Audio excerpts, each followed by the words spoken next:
Hi everybody, my name is Dant'e Peaks, and today I will be giving you a presentation on the current events going on in the Netherlands. First, I'm going to start with a brief history about the integration of Muslims into the Netherlands and their immigration to there. So I'm going to start in the 1960s. Between the 60s and the 70s, many Muslims start to immigrate to the Netherlands from Turkey and Morocco because the Netherlands needed a workforce to do their labor-intensive job. After these agreements end, Muslim families still immigrate and migrate to the Netherlands through family reunification laws, which allow family members in different parts of the world and countries to also come into the Netherlands as well. So many first and second generation Moroccans also people from their home countries to bring them in.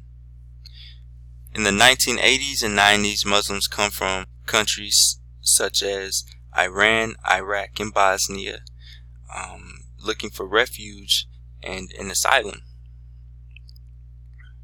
The 2000s is really when the anti-Islamic feelings start to happen.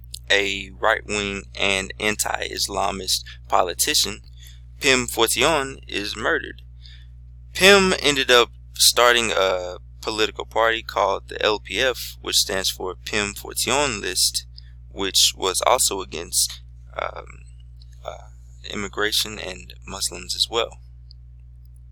Later on, the people from his party end up actually converting and going into Geert Wilders' party in the 2000 teens years. But before then, in 2004, Theo van Gogh, who's the brother of Vincent van Gogh, is murdered for his film Submission Part 1, which depicted Muslim women being bounded by their religion.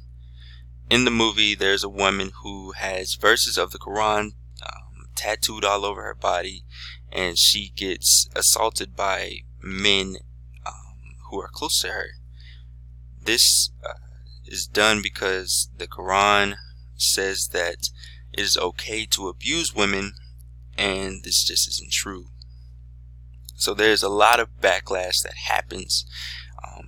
Theo van Gogh is murdered by a radical Muslim who did not agree with the film, and his death really was a turning point in political culture in the Netherlands. Citizens began rallying and politicians began talking about laws and policies that would limit Muslim integration in the Netherlands. Going back to the time period between the 60s and the 90s, when Muslims first started immigrating into the country, when you have an influx of poor people, there's going to be some crime that happens just because people are finding jobs and they're trying to really work out their living situation. So with that and the murders that happened in the 2000s, you can kind of see as the tensions start to rise with the Muslims in this country. So like I said, politicians begin to start policies that would limit Muslim integration. So towards our current time, you see an instance of a hate crime where 5 men throw 2 Molotov cocktails at a mosque. And in 2017, politics become more geared towards immigration in the Dutch general election. Alright, so moving on to the 2017 general election.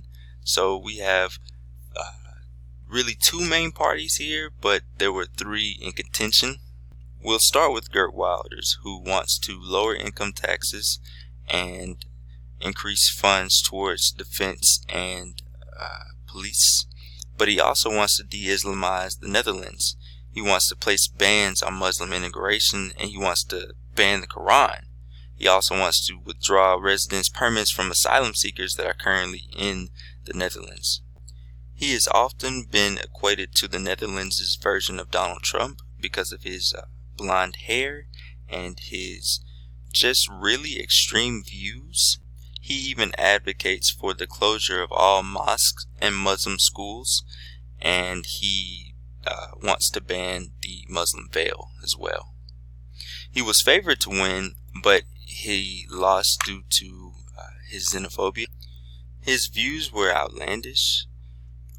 In 2014, he asked his supporters whether they would like to see more or fewer Moroccans in the country, to which they responded fewer, which kind of lowered his popularity among other politicians. While he did lose the 2017 election, his party was still awarded 20 seats in parliament. Alright, moving on to Mark Rutte, the leader of the People's Party for Freedom and Democracy. So his party was mainly about accepting refugees, but no migrant workers. They didn't want the migrant workers because the migrant workers were essentially taking away the jobs. They wanted the refugees because the refugees had nowhere else to go. Most countries in the European Union were already accepting Muslims and refugees anyway. Another thing that they wanted was the quick integration / deportation of refugees, because it took so much to get to the Netherlands.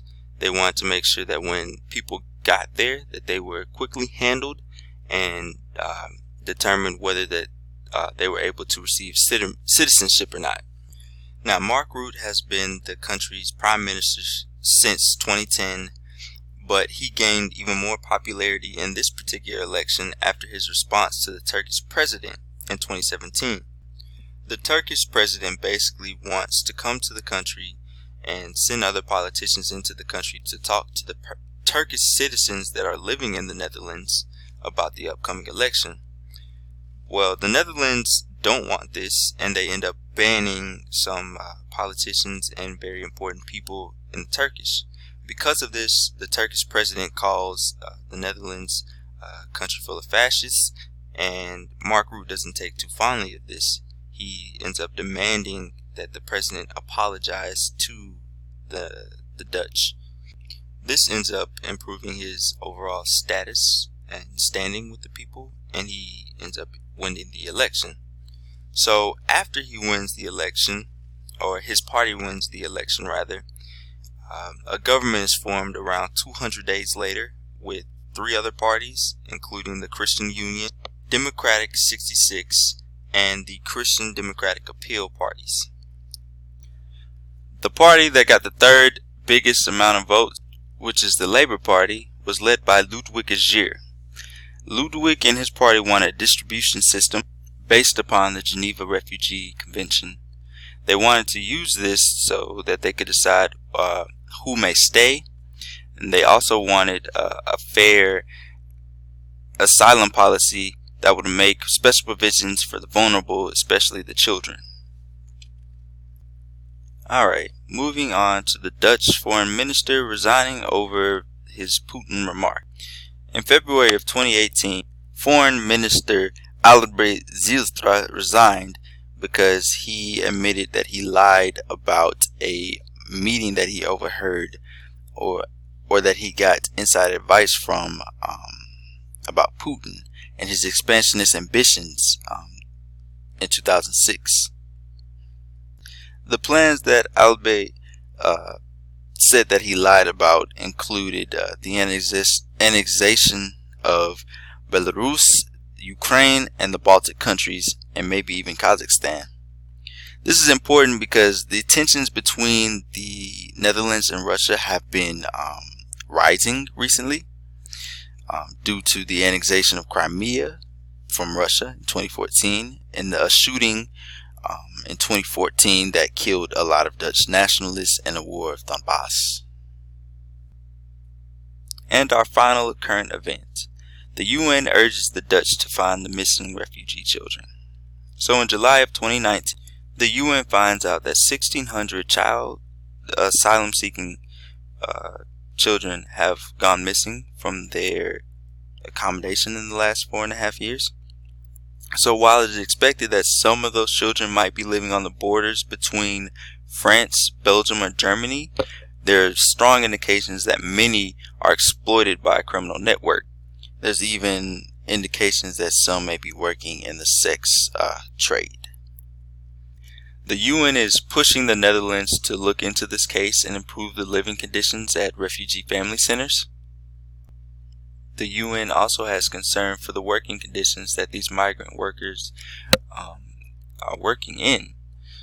So they want to set up a complaints procedure so that they can file complaints without the fear of deportation. This incident is evidently so bad that the Poland's ambassador with the Netherlands has come out and said that people are being brought to the Netherlands under false pretenses and have to work here in poor conditions while being excluded from Dutch society. There's around 250,000 people from Poland, Bulgaria, and Romania currently working in the Netherlands on short-term contracts with poor living conditions. This event proves important because it shows that the Netherlands has a problem with immigration as a whole, and it's not just confined to the Muslim population. Alright, here are my sites and sources, and I want to thank you all for listening to my presentation today.